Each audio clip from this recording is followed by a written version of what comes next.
Only what you do gets done. So how often have you been calling yourself to that boardroom and you have a meeting with self that is supposed to really evaluate what is happening right and give yourself instructions on what ought to be done in days and months and years to come? A house divided cannot stand.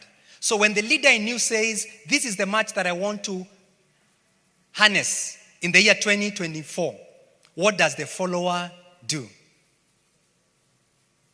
The moment you tell yourself, I want to wake up at 4, the follower is supposed to set up the alarm and make sure that ikifika 4, hata zima hiyo alarm, aseme hiyo funzo kwako na kwenye tabia. Naweza kuvunja na ninunue ingine. Iko nini? I'm the one who set you and I can unset you and you want to move on with your life. But the leader is the one who knows the way and of course is willing to show the way. And of course, the first person that you're showing the way is the person sitting on the seat where you are seated. Now, this leader who is supposed to be governing your personal financial management or leadership is the custodian of authority and responsibility of results in a given area. Very shortly, we shall be talking about goal setting. And one thing that you always say about goal setting, you should allow your goals to become your boss. Okay, ambia jirani vile umesikia. Yes, your goals are supposed to be your Lord. Your goals are supposed, not Lord Jesus, now that I'm at the altar, your goals are supposed to be your Lord. Your goals are supposed to be your boss. In other words, once the voice of authority in you has spoken and given direction on what ought to be done, then that is authority that has been released by the leader in you. And of course, if you don't honor the voice of leadership in you, then you are a person living in anarchy. You are an accident waiting to happen. And on account of, we are talking about you being the CEO and that there are 8 directors in the inside of you.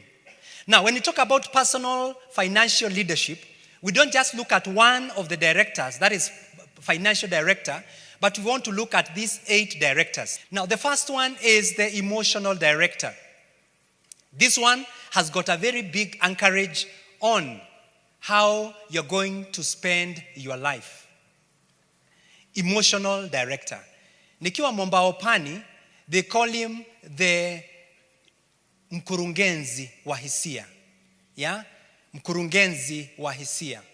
So how well have you been at governing yourself emotionally? As a business person, how well have you been at governing yourself emotionally? I read somewhere in the Old Testament that David encouraged himself in the Lord.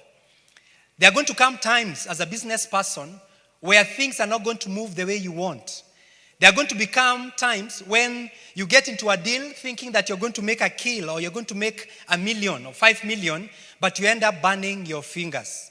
How well balanced are you as an individual when things don't move exactly the way you expected them to move? And it's on account of emotional director that you find most of us not getting to sustained relationships. You get into this relationship with this business partner, but on account of emotional upheaval, up, down, you're not able to really get what you want out of life. How often have you been sitting down with yourself to check how well you are doing emotionally? Before you get into that business room, before you get into that office, how many times have you been asking yourself, how am I emotionally? How am I feeling? Why am I saying this? You can't give what you don't have. In French, we say, rien de rien. Nothing comes from nothing. So emotionally, how are you doing? Now, our minds are subdivided into 2. We have the conscious mind. We also have the subconscious mind. The conscious mind is the now mind. Is the now mind. Is the here mind. But sometimes, you find you're here, but you're not here. Unaongelesha mtu, and you think they are here, and after some time, they just shake themselves off a bit, and sorry, what were you saying? Why? Because of something that is called noise factor. Noise is not just the external noise that is happening in your surrounding, but noise could also be the things that are causing you to not have joy, not have peace, not have satisfaction. So how easy has it been for you to check on the noise factor? Many people have been fired on account of the noise factor. Umeingia kazini, mambo ilikuwa mbaya nyumbani, ama umelipa the Uber or whatever, and you've come in late and you're feeling disgruntled, and you find yourself talking bad to that person. Unamuuliza kwani you can fire me if you want. And it's all on account of the noise factor that is happening in your mind. You've not managed to check on yourself emotionally, and unakuta hasara.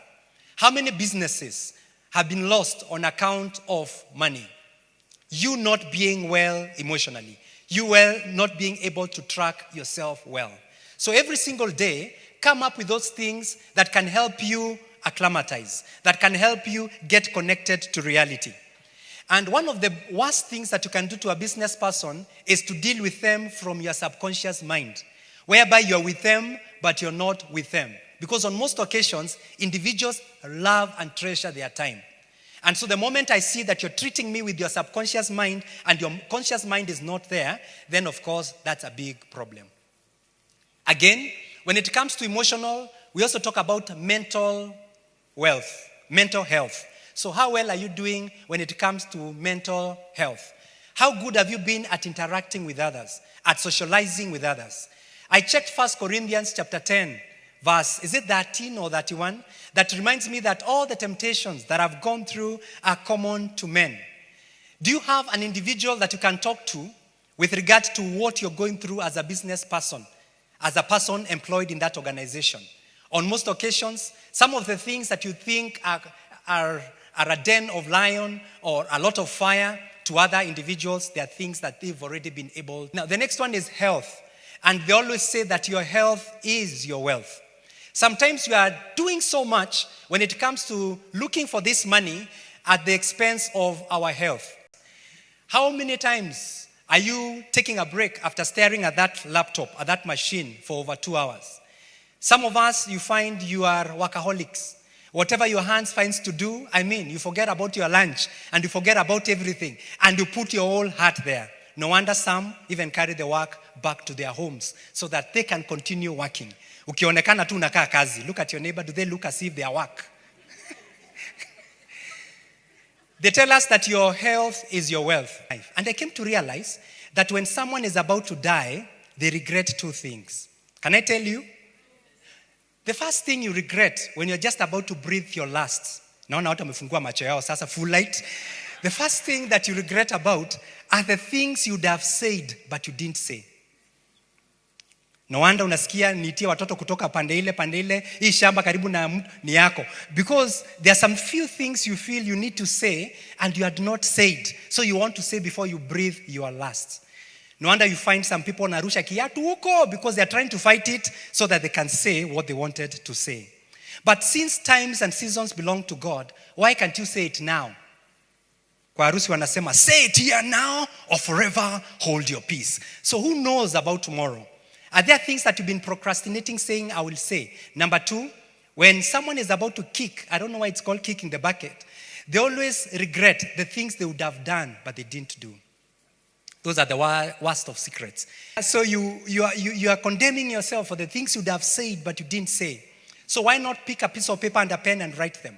The kind of things you'd have done, but you didn't do. So in terms of your health is your wealth, treasure it. Because when it's gone, then you can't do much.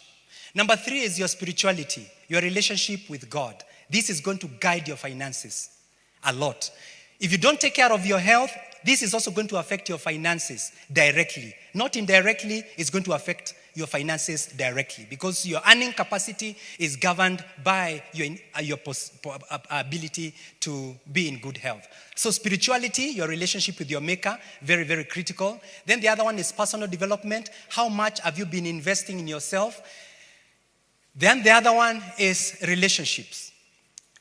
We are talking about spiritual networking, or we are talking about networking. How good have you been as a business person when it comes to building formidable relationships? Do you sit down and come up with a piece of paper and a pen on account of the things, the people that you're supposed to meet, on account of the things that you're supposed to do?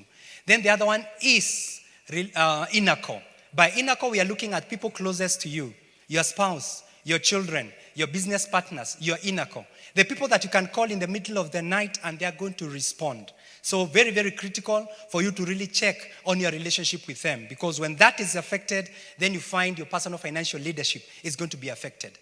We also talk about inner core because a big percentage of your spending is also connected to them. I've been to several prisons, not as a prisoner, but to visit the individuals that have been there. And one of the worst is a prison for people below the age of 18.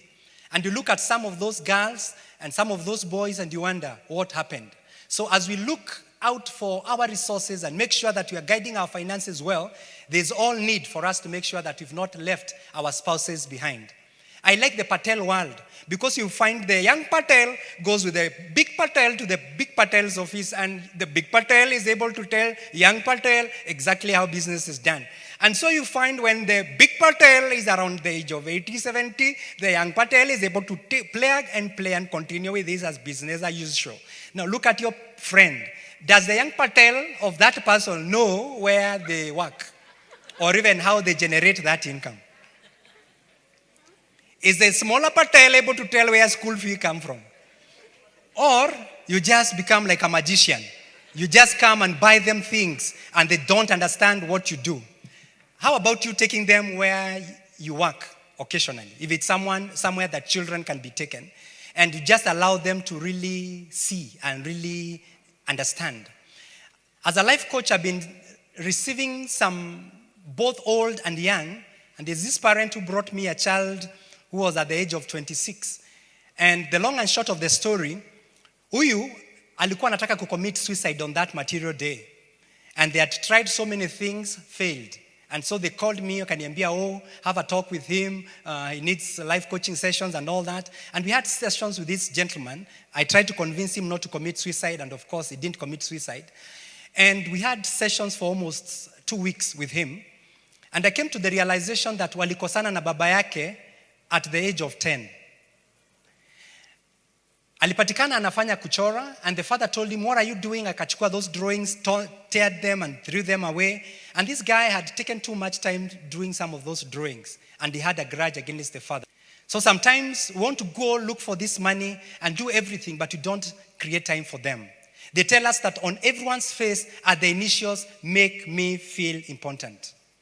How important have you made that son to feel, that daughter to feel? So there's all need for you to really invest in that inner core, the individuals that are close to you. Then the other one is your career, of course, create time for it. And the last one is financial. And that's why we are here.